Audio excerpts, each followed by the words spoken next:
magandang umaga sa inyong lahat. Ako po si Adriana Martin Arquilite. At ngayon, nandito po sa harapan ng aking kaibigan. Ako ay si Chelsea Tilisano from BN2.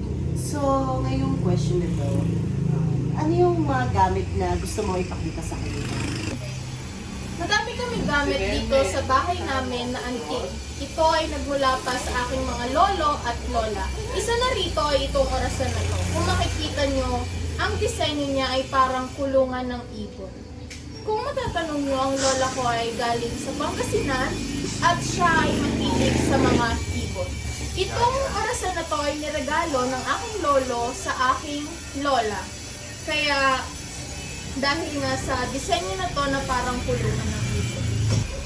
Bukod sa emosyonal na halaga ng orasan na ito ay nagsisilbi rin na dekorasyon sa aming tahanan. Ang kakaibang disenyo nito na parang hawla ay nagpapaalala sa bawat isa sa amin kung gaano kamahal ng aming lolo ang aming lola dahil ito nga ay binigay niya sa kanya. Ingatan at inaalagaan pa rin ng nanay ko ang orasan na to hanggang ngayon.